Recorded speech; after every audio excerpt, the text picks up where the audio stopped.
खुद खेती करके हम पढ़ाई लिखाई किए। मेरा प्रारंभिक शिक्षा गांव में हुआ। उसके बाद कॉलेज हरदी बाजार से एलएलबी डीपी लॉ कॉलेज से किए। 96 में खुद वो गोंडवाना गणतंत्र पार्टी से विधायक बने और उन्होंने एक नारा दिया कि मानव मानव एक समान, सबको शिक्षा सबको सम्मान। रहे कि नवासी में एक भारी, क्योंकि हम सड़क से लेकर सदन तक के यहाँ के मूल निवासियों की, एसटी एससी ओबीसी की जो आवाज है, उसको आवाज को बुलंद करेंगे। सर, आपका जो ये गोंडवाना गणतंत्र पार्टी है उसमें सिर्फ आदिवासी को ही महत्व मिलता है, इस पर आप क्या कहना चाहेंगे?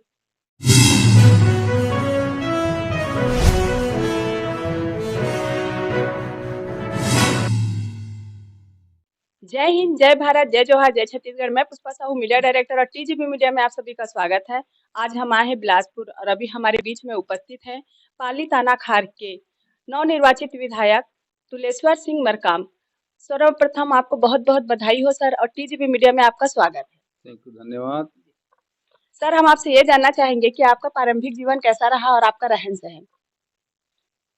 प्रारंभिक जीवन सामान्य रहा है और हम लोग जैसे बड़े हुए, हमसे 10वीं कक्षा में खुद खेती करके हम पढ़ाई लिखाई किए और पिताजी जहाँ तक के समाज सेवा में व्यस्त रहते थे, लगातार उनका समाज सेवा में आना जाना था, इसलिए हम खुद खेती किसानी करके पढ़ाई लिखाई किए हम लोग।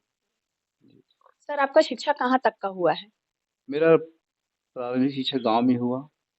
उसके बाद कॉलेज हरदी बाजार से एलएलबी डीपी लॉ कॉलेज से किए। सर, हम आपका यहाँ तक का राजनीतिक सफर जानना चाहेंगे। जी, राजनीतिक सफर तो हमारे पिताजी 1991 में गोंडवाना गणतंत्र पार्टी गठन किए और उनके साथ चलते रहे। 96 में खुद वो गोंडवाना गणतंत्र पार्टी से विधायक बने और 98 में आम चुनाव में भी गोंडवाना गणतंत्र पार्टी से विधायक बने। तब से हम गोंडवाना गणतंत्र पार्टी हमारे घर से बनी है और गोंडवाना गणतंत्र पार्टी आज करीब करीब भारत देश के 12-13 राज्यों पे पार्टी चल रही है। तब से हम लोग पार्टी में काम कर रहे हैं। हमारा पूरा समाज काम कर रहा है, पूरा परिवार पार्टी में काम कर रहे हैं। सर, आपके प्रेरणा स्रोत कौन है? हमारे प्रेरणा स्रोत तो हमारे पिताजी हैं और हमारे महापुरुष हैं, जो गोंडवाना के वीरांगना जैसे महारानी दुर्गावती जी हैं और शंकर शाह रघुनाथ शाह जी हैं, बी नारायण सिंह जी हैं। ये सब प्रेरणा स्रोत है, हमें प्रेरणा मिलती है इन लोगों से। डॉक्टर भीमराव अम्बेडकर जी हैं। ये सब हमारे सभी प्रेरणा स्रोत हैं, जिनकी जीवनी पढ़ करके हमें प्रेरणा मिलती है। सर, आप अपने पिताजी के बारे में एकदम सटीक शब्दों में क्या कहना चाहेंगे? जी, निश्चित रूप से वो गोंडवाना और पूरे पूरे मूल्य समाज के मसीहा के रूप में जाने जाते रहे हैं। उन्होंने लगातार समाज के लिए काम किया, किसी एक वर्ग के लिए नहीं, सभी वर्गों के लिए उन्होंने काम किया और उन्होंने एक नारा दिया कि मानव मानव एक समान, सबको शिक्षा सबको सम्मान। इसीलिए उनको सामाजिक क्षेत्र में उत्कृष्ट कार्यों के लिए बेस्ट सिटीजन अवार्ड से उसको सम्मानित किया गया। सर, आपके कर्मठ कार्यकर्ता का वर्तमान में एक नारा बना हुआ है, हमारे एक विधायक 89 में भारी, इस पर आप क्या कहना चाहेंगे? निश्चित रूप से आज दादा मरकाम जी भी कहा करते थे और हम देखते आ रहे हैं कि आज गवर्नमेंट बदल गई। कल तक की कांग्रेस की गवर्नमेंट रही है, अब बीजेपी गवर्नमेंट हो गई, चेहरे बदल गए। अभी वर्तमान में जो सीएम शपथ लिए हैं, उनका भी एक मीडिया में आई थी बात कि हम विकास के वादे तो करते हैं, परंतु धरातल तक विकास नहीं पहुंच पाती। तो आखिर ऐसा कौन सी बात है जो हमारे आखिर रोक कौन रहा है इसको? किसके द्वारा रोका जा रहा है? सरकार में वो लोग बैठे हैं, जनता तक क्यों नहीं पहुंच पा रही है विकास कार्य?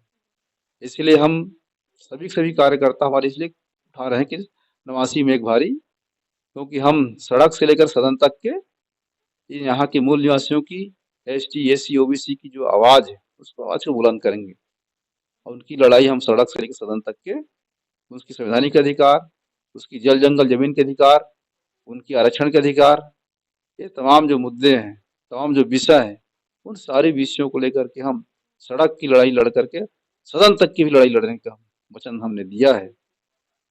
सर आपसे महत्वपूर्ण सवाल, सर आपका जो ये गोंडवाना गणतंत्र पार्टी है उसमें सिर्फ आदिवासी को ही महत्व मिलता है, इस पर आप क्या कहना चाहेंगे? नहीं देखिए, भारत देश में ऐसा नहीं है। पार्टी जो है सभी की पार्टी है, और गोंडवाना गणतंत्र पार्टी सभी वर्ग के लोग पार्टी में है, सभी समाज के लोग पार्टी में काम कर रहे हैं।